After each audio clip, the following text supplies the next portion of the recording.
이제 가끔 재환자분들 얘기를 들어보면요, 밤에 잠이 안 와가지고 술을 먹는다 이런 분이 계시거든요. 근데 이제 제가 환자분들한테 그럼 그냥 수면제 드시고 주무신 게 낫지 않아요? 하면 또 수면제는 중독이 될까봐 못 드시고 술을 드셨다 이러시는데 교수님 생각에는 어떠세요?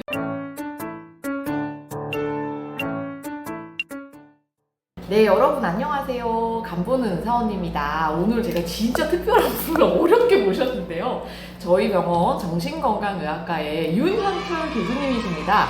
제가 이제 교수님 좋아하는 게 다른 게 아니고요. 저희 보통 알코올 환자분들이 많잖아요. 그래서 중독 환자분들을 정신건강의학과에 진료를 협진 의뢰를 드릴 때가 많은데 정말 제일 따뜻하게 환자분들을 맞아주시는 교수님이세요. 그래서 항상 제가 감사함을 느끼고 있었는데 안 그래도 우리 알코올 환자에 대해서 정신과적 관점에서 의견을 듣기 위해서 오늘 교수님 시간을 받아왔습니다.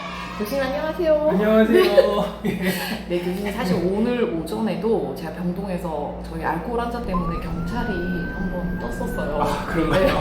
네. 그래서 진짜 이거 뭐 큰일 촬영하려고 있었네. 안 건가? 아무튼 생각이 들었는데 네. 질문 여러 개 좀 준비한 거 여쭤보도록 할게요.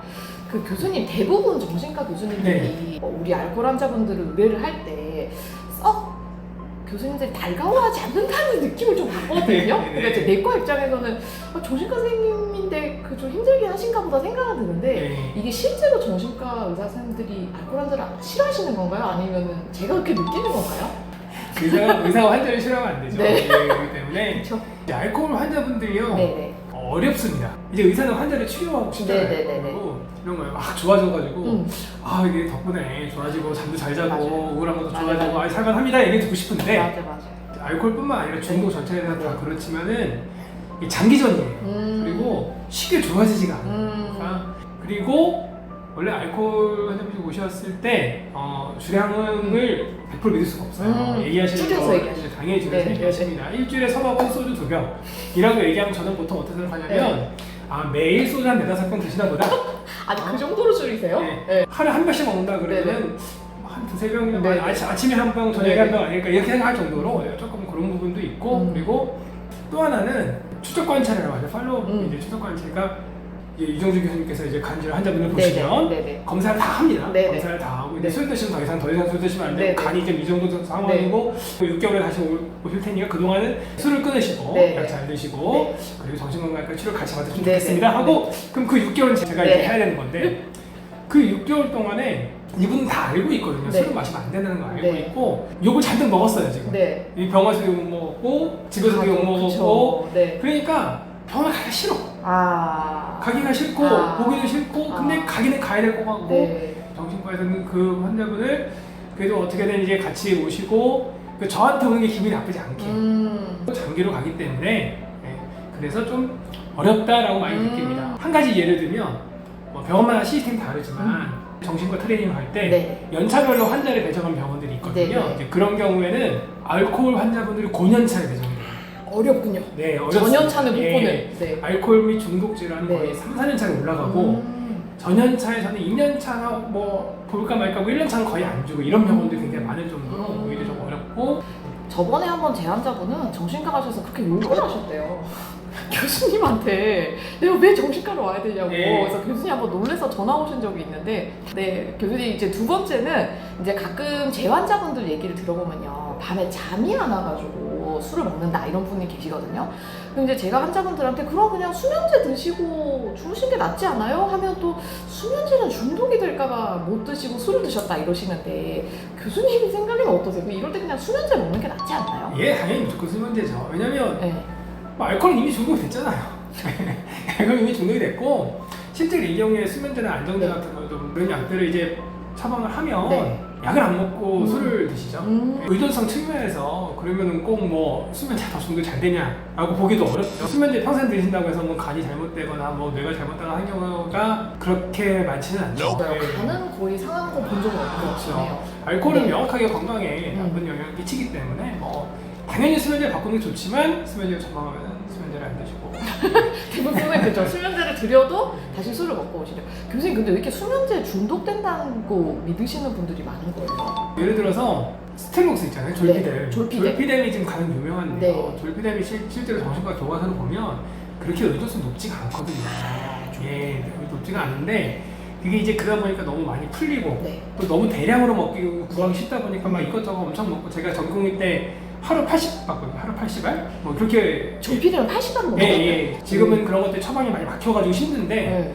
그 제가 전공일 때까지는 그런 처방이 잘 안 막혔을 때는 네. 200원, 저병원 그분은 이제 구단을 돌아다녔어요. 예를 들면 돌아다니면서 받은 예. 거예요, 80알을? 그렇죠. 예를 들면 오늘은 오늘은 그러고 내일은 가봤고 뭐 이런 식으로 해서 80알 받아서 먹고 생활이 이제 조피되면 먹는 생활. 사실은 그런 문제가 좀 그렇게까지 심하진 않고요. 이게 최근에 들어서 이제 많은 분들은 어떤 얘기를 많이 하시냐면요. 수면제를 먹었어요. 근데 하나를 먹다가 못 자요. 네. 그럼 큰일 나요. 두번 먹어야 이렇게 생각하시는데 하나 더 먹으면 큰일 예. 난다. 네. 근데 대부분은 어떤 경우가 많냐면요. 제가 어르신 환자들 많이 보지만 네. 수면 위생이라고 해서 잘 안 지켜지거든요. 그러니까 수면제 먹고 자니까 네. 괜찮아. 그럼 낮잠도 자고 좀 누워있고 막 그런 것들을 안 지키다 보니까 수면제 효과가 떨어지고 네. 그런 경우가 더 많고 그렇게 쉽게 증명 잘 안 되는데. 네네네. 교수님 아까 얘기 주신 것 중에 졸피뎀 있었잖아요. 네네. 이제 얼마 전에 그것이 알고 싶다 보니까 이제 막 졸피뎀 먹고 이상행동 보이는 사람이 이거 예. 되게 위험하다 이렇게 한번 나왔어요. 이럴 때는 정말 이상행동을 가끔 하셨다 분들이 뭐 이렇게 댓글도 남겨주고 그러시는데 끊어야 되나? 아니면 뭐 다른 약 바꾸나요? 끊을 수 있으면 좋은데 네. 사실 끊기 어렵기 때문에 바꾸면 됩니다. 다른 수면제도 종류가 또 많나요? 네, 뭐 수면제라고 우리가 하는 게 이제 그 뭐 환자분들은 수면제, 수면 유도제 뭐 이렇게 얘기를 하시는데 사실 수면제라고 하는 졸피뎀 하나고 그다음에 뭐 다른 뭐 기타 안정제나 항우울제 막 다양한데 네네. 실제 잠자는 효과가 있는 약들은 이것저것 조금씩 다 있거든요. 그래서 바꾸면 되고요. 그지 그리고 끊으면 좋은데 끊고 나면 또 못 자거든요. 근데 더럽게 없어요. 네. 선생님 그리고 오늘 사실 제 환자분이 병동에서 어머니를 팼어요. 네. 환자가 어머니를 패고 막 흉기로 어머니를 막 위협하고 이제 이런 상황이었는데 실제로 의외로 알코올 환자분들이 가족분이랑 같이 오면은 가족이 환자한테 꼼짝 못하는 경우가 네. 되게 많아요. 그리고 뭐 특히 아들님이랑 같이 오시는 어머니들이 아들 어떻게 막 하지 못해서 쩔쩔매고 막 아들은 되게 오히려 고자세로 나가고 이러는데 네. 이게 양육 방식 이런 게 혹시 알코올 중독이랑 좀 상관이 있나요? 네. 너무 좋은 질문인데요. 네. 일단은요. 네. 알코올은 거의 타고나는 게 더 크다고 봐요. 유전적인 게 조금 크나요? 예. 첫 잔 얘기를 많이 하거든요. 네. 생애 첫 잔. 네. 생일 좋죠. 기억 한번 해보세요. 생애 첫 잔. 여러분. 근데 생애 첫 잔이 네. 맛이 있는 경우가 있어요. 달라요. 먹었을 때요? 예, 예, 아예 다른 거예요. 그러니까 뭐 느낌 먹었을 때 토할 것 같은 게 있고 네. 맛있는 게 있고 뭐 이런 것들이 있는 건데요. 뭐 그거는 이제 좀 여담이고 네. 일단 알코올 의존 자체는 유전적인 요인, 네. 그다음에 가족력 요인. 근데 유전적이라고 하면 꼭 타고나냐 그런 건 아니고 네. 약간 복합적인데 그냥 통계적으로 보니 가족적인 요인이 크다 그거 보시면 되고요. 술을 드시는 분들이요. 네. 특히 알코올 중독이 되시는 분들 같은 경우는요. 거짓말이 많아요. 그런 거 같아요. 예, 기본적으로 특성이 맞아. 거짓말이 많고 네. 남 탓이 많습니다. 네. 예, 그러니까 합리화, 투사 이런 거라고 이제 전문 용어로 얘기를 하는데 합리화는 아시겠죠? 우리가 다 합리화를 하고 네. 그다음에 거짓말도 많고 남 탓을 하니까 가족분들 정말 힘들거든요. 자기 탓인 것 그러니까 같아요. 지는 거예요. 그러니까 예를 들면은 내가 술을 먹는데 네. 엄마가 나한테 이러니까 술을 먹는다는 거를 똑같은 끝까지 얘기 가는 맨날 거예요. 하세요. 맞아. 끝까지 가는 거예요. 네. 나 술 안 마실 수가 없어. 네. 그 거짓말하고 네. 들키면 화내고 네. 그리고 또 술 마시고 그러면 내가 이런 상황에서 술 안 마시고 어떻게 사냐 이렇게 계속 가기 때문에 그러니까 꼼짝을 못하죠. 그러다 보면은 가족분들이 알게 모르게 나 때문에 술을 마시나라는 생각도 하게 되고 특히 어머니 같은 경우에는 이제 맞아요. 자식이 안타까우니까 내 탓을 한단 말이에요. 가뜩이나 내 탓하는데. 네, 그래서 점점 그런 쪽으로 가는데 저는 이제 이런 경우에는 어머니를 좀 이렇게 해방을 시켜줘야 된다는 쪽으로 면담을 합니다. 해방을 시켜드리죠. 그러면 상관없다. 거리를 두는 거 말고 방법이 없네요. 가족이 치료를 할 수 있다는 생각 자체가 네. 조금 내가 어떻게 해서 술을 못 마시게 만들어야 된다는 생각이 네. 생각보다 어려워요. 그리고 제가 느꼈을 때는 알코올 환자분들이 약간 성격이 극단인 경우가 좀 있어요. 그래서 이제 오늘 제가 얘기 드린 환자분처럼 막 어머니를 때리는 환자분이 있고 한편으로는 되게 소심하시고 오히려 샤이하시고 되게 예의는 잘 지키시는데 속으로 사귀는 뭐 이제 그런 분들도 좀 있는 것 같거든요. 이게 또 어떤 성격의 환자분들이 주로 좀 알코올 중독으로 가게 되나요? 일단은 이게 이제 방금 전에 한 얘기랑 좀 섞여 있는 내용이거든요. 이게 그게 성격으로 보이죠. 실제로 그렇죠. 남 탓하고 거짓말하는 네네네. 게 성격이 굉장히 나쁘다 이런 네네. 식으로 이제 보일 거고요. 네. 그러면은 병든 성격, 알코올 중독 가기 전에 성격으로 본다 그러면 사실 요거는 밝혀진 게 사실 없어요. 밝혀진 게 없는데 남자분들 같은 경우에는요 그냥 타고난 술꾼이 굉장히 많아요. 타고난 술꾼은 예, 그냥 네네. 술꾼. 네네. 그냥 술 자체를 좋아하는 분. 네네. 그리고 거기서 타입을 나누면은 네. 꾸준히 술을 드신 분이 있고 허금 타입이 있어요. 그러니까 반주하는 타입이 있고 네. 한 번씩 몇 병 이렇게 드시는. 예, 여성분들 같은 경우에는요. 여성이 이제 간이 더 약하잖아요. 네네. 예, 훨씬 약한데 네.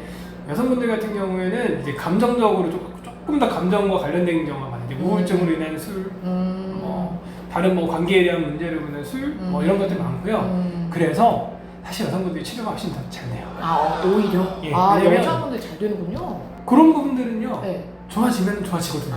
감정이 해결되면 예. 술을 덜 먹으니까. 최근에 굉장히 좋아진 분이 있거든요. 근데 그 여자분 같은 경우에는 네. 정말 그 남편과의 관계, 네. 그다음에 뭐 우울증, 네. 할 일 없어서 뭐 이런 거. 네네네. 근데 그거는 정말 항우울제를 먹고 보니까 좋아지니까 술 먹을 이유가 없잖아요. 그쵸. 예. 그러니까 안 먹을 수 있죠. 네네. 잠 잘 잤는데 왜 네. 내가 술 먹어? 그쵸. 먹을 수 있죠. 근데 네. 이제 아예 술 자체 추구는 네. 쉽지 않죠. 네, 그렇게 보시면 내가 성격은 술 때문에 가는 건지 원래 원래 그런 그런 건지가 사실 판단이 네. 어렵습니다. 아까 얘기 드린 게 제 환자분인데요. 여자분인데 교수님 LA를 한 3달, 4달 다니다 왔는데 얼굴이 다른 거예요.